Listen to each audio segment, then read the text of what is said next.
Hey guys, आज हम पढ़ेंगे द हिंद ऑर्डर टूल से कुछ वोकैब्स जो कि आपके जितने भी कॉम्पिटिटिव एग्जाम्स हैं, bank, SSC, UPSC, state banks, इन सब के लिए बहुत जरूरी है. It is nothing just a 5 minute quick revision. You must take 5 minutes. Okay, so to begin with the word pivot. Pivot pivot की हिंदी मीनिंग होती है सबसे महत्वपूर्ण व्यक्ति या वस्तु. यानी कि कोई भी पर्सन या कोई भी थिंग जो इम्पोर्टेंट है उस सिचुएशन पे, तो उस पर्सन को या उस सामान को क्या बोलते हैं? पाइवट पर्सन या pivot thing. Okay, the central और मोस्ट इंपॉर्टेंट पर्सन और थिंग. यानी कि एक जो सेंट्रल हो, बोलते हैं ना सेंट्रल ऑफ अट्रैक्शन है, साइनोसॉर है, यानी कि सबका अट्रैक्शन उसी पे है, सबसे इंपॉर्टेंट पर्सन वही है. तो द सेंटर और मोस्ट इंपॉर्टेंट पर्सन या थिंग्स. ओके, सबसे इंपॉर्टेंट हो. इसके synonyms focal point, nucleus. Nucleus भी आप देखो केमिस्ट्री में पढ़े होगे, तो बाकी सब तो इलेक्ट्रॉन प्रोटॉन उसके चारों तरफ इर्द गिर्द जो भी हैं घूमते रहते हैं, लेकिन एक न्यूक्लियस ही होता है जो सबको क्या करके रखता है? जोड़ के रखता है, कवर करके रखता है. Okay, nucleus. Crooks, keystone and cornerstone, ये इसके सिनोनिम्स हैं. Next, emergent. अब एमरजेंट वर्ड आया है इमरजेंसी से. आप लोग जानते हो इमरजेंसी. एमरजेंट मतलब होता है आकस्मिक, यानी कि इमरजेंसी का मतलब होता है आकस्मिकता, यानी कि क्या होना? थोड़ा सा जल्दी होना, या फिर कोई होता है ना कि एक्सीडेंटल होना, अचानक से हो जाना, जिसकी हमें मतलब जिसका हमें कुछ भी पता ना हो. ओके, तो उसी को कहते हैं एमरजेंट. तो in the process of coming into being और बिकमिंग प्रोमिनेंट, यानी कि क्या होना? एक ऐसा प्रोसेस होना जो क्या हो जाना? बहुत बड़ा हो जाना, बड़े रूप में होना, प्रोमिनेंट होना. तो उसी को कहते हैं एमरजेंट. ओके, इसके synonyms casual, accidental, contingent, incidental and abrupt. Next, subside. Subside की हिंदी मीनिंग होती है कम होना. ओके, डिक्रीज होना, गिरते जाना. जैसे प्राइस में अक्सर क्या होता है कि एक अगर बढ़ोतरी होता है तो उसमें क्या होता है कि फॉल डाउन भी होता है, वो गिरता भी है प्राइस, यानी कि उसमें सबसाइड भी होता है. तो उसी को कहते हैं सबसाइड, यानी कि कम होना, चाहे किसी भी चीज का. ओके, कम होना. तो बिकम कामर और क्वाइटर, यानी कि क्या होना? अब देखो, इसको ऐसे भी जोड़ सकते हैं कि मतलब किसी का गुस्सा है तो क्या हो रहा है? सबसाइड हो रहा है, यानी कि कम हो रहा है धीरे धीरे. तो बिकम कामर यानी कि थोड़ा शांत होना. ओके, इसके synonyms fall short, when, lower, decrease and lesson, ये इसके सिनोनिम्स है. Okay, next, rebound. रीबाउंड आप लोग जानते हो, बाउंड मतलब क्या होता है? बाउंड वर्ड आया है बाउंड से, या बाउंड वर्ड आया है गुत्थी. यानी कि जब कोई चीज हम लपेटते हैं किसी भी चीज में, आप एक डंडा ही ले लो और उसमें क्या करते हो? आप एक रस्सी लपेटते हो, तो आप उसको बाउंड करते हो. क्या करते हो? बाउंड करते हो. और रीबाउंड कहने का मतलब होता है दोबारा से बाउंड करना. जैसे होता ना कि किसी बॉल ही हम क्या करते हैं? बाउंस वर्ड से आया है कि बॉल जब फेंकते हैं तो वो वापस क्या होता है? बाउंस होता है, रीबाउंस होता है. बस वहीं से ये आया है. तो टकरा कर दूसरी तरफ चले जाना, यानी कि किसी भी चीज से क्या होना? टकराना, हिट होना, और एक अलग डायरेक्शन में ही चले जाना. ओके, इससे आप एक प्रॉब्लम से भी ये रिलेट कर सकते हो कि किसी ने अपना करियर चुना था इस फील्ड में, लेकिन उस फील्ड में उसे कुछ नहीं हुआ, तो उस फील्ड से वो टकरा कर कहाँ चला गया? अब दूसरी फील्ड में चला गया. ओके, समझ में आया? तो ये सिचुएशन पे भी डिपेंड करता है रीबाउंड.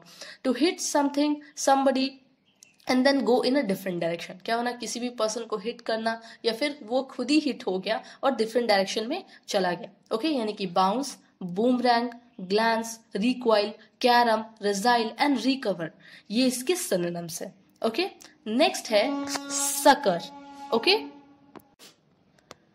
जिसकी हिंदी मीनिंग होती है परेशानी में सहायता. यानी कि जो आपको क्या मिलता है, जो हेल्प आपको मिलता है किसी प्रॉब्लम में, उसे कहते हैं सकर. ओके, जैसे आप कहते हैं ना हेल्प, बस ये एक तरह का हेल्प ही है. हेल्प को क्या कहते हैं? सकर. बस ऐसी हेल्प जो आपको किसी प्रॉब्लम में मिले, जैसे स्टार्वेशन हो गया, भूखमरी हो गया, उसमें आपको कोई हेल्प मिले, मतलब किसी बड़ी प्रॉब्लम में. ओके, हेल्प और sympathy given to somebody who is suffering और हैज प्रॉब्लम, यानी कि जो क्या है? प्रॉब्लम से सफर कर रहा हो, या फिर उसके पास कोई समस्या हो, तो उसे क्या करना? सिंपैथी देना, और क्या? उसकी हेल्प करना. ओके, तो इसी को कहते हैं सकर.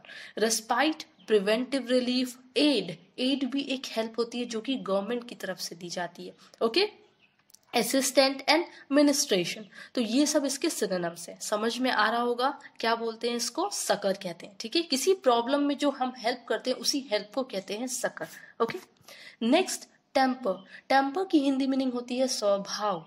ओके। नेचर, टेम्पर की हिंदी मीनिंग होती है नेचर या स्वभाव। The way you are feeling at particular time, यानी कि एक ऐसा तरीका जो आप फील करते हो एक टाइम पे, जो आप फील करते हो वही आपका क्या है, एक स्वभाव है, टेम्पर है। टेम्पर का मतलब गुस्सा भी होता है, अगर आगे लगा दे शॉर्ट टेम्पर तो उसका मतलब गुस्सा भी होता है। ओके। इसके synonyms nature, disposition, flair, character, spirit. Okay. Next imperative. Imperative की हिंदी मीनिंग होती है अनिवार्य, वेरी इंपॉर्टेंट और अर्जेंट। ये मतलब जैसे कोई स्टावेशन, जैसे मैंने अभी बात किया ना कि स्टावेशन है यानी कि भूखमरी है, तो उस टाइम जो फूड है वो एक इम्पेरेटिव है, यानी कि फूड वहां पे जरूरी है, अर्जेंट नीड है, एक क्या है, इंपॉर्टेंट चीज है। ओके। तो इसके synonyms mandatory, compulsory, obligatory, inevitable and integral. Inevitable का भी मतलब यही होता है कि अनिवार्य, जरूरी, necessary. Okay. Next submerged. Submerge की हिंदी मीनिंग होती है जलमग्न। अब सबमर्ज आप लोग को पता होगा सबमर्ज क्या होता है, यानी कि सबमरीन आपने सुना है, वो क्या होता है, अंडर वाटर होता है। बस सबमर्ज का मतलब क्या होता है कि डूबा हुआ, कोई चीज क्या हुआ, डूबा हुआ, लेकिन पूरी तरीके से नहीं। ठीक है। सब यानी कि आधा। ओके। आधा डूबा हुआ। इट्स अंडर वाटर, वही चीज है कि पानी के नीचे होना। ओके। तो फ्लड, इनंडेट, इनगल्फ, ये भी इसके सिनोनिम्स है। नेक्स्ट आपका एक फ्रेजल वर्ब है रीन इन। अब रीन का मतलब आप सबको पता होगा, लगाम। क्या बोलते हैं, लगाम, जो घोड़े का लगाम होता है उसे कहते हैं रीन, और रीन इन का मतलब होता है रोकना या लगाम लगाना। तो स्टॉप और चेक बाय और as if by a pull at the rein, यानी कि लगाम के थ्रू खींचना, किसी को क्या करना, रोकना, और किसी भी पर्सन को रोकना, उसी को कहते हैं रीन इन। स्टॉप करना, किसी भी काम पे रोक लगाना, कोई काम आगे प्रोसीड हो रहा है तो उस पे रीन इन कर दिया गया, यानी कि उस पे रोक लगा दिया गया। इसके synonyms halter, bridle and snaffle. Next आपका एक ईडियम है टेक अमरेज। टेक अमरेज की हिंदी मीनिंग होती है बुरा मानना। ओके। जैसे उस पर्सन ने क्या किया, टेक अमरेज लिया, यानी कि बुरा मान गया वो पर्सन किसी भी बात से। तो टू फील अपसेट और अनॉट, यानी कि क्या फील करना, अपसेट फील करना या गुस्से में हो जाना, तो उसी को कहते हैं टेक अमरेज। इसके synonym disappoint oneself and take offence. Okay. तो ये सारे के सारे आज के आपके वोकैब्स थे। आज के सारे वो कैप्स बहुत इंपॉर्टेंट थे क्योंकि कई बार रिपीटेड भी है और कुछ न्यू भी आपने सुना होगा, तो अच्छे से आप लोग पढ़ाई कीजिए। ओके।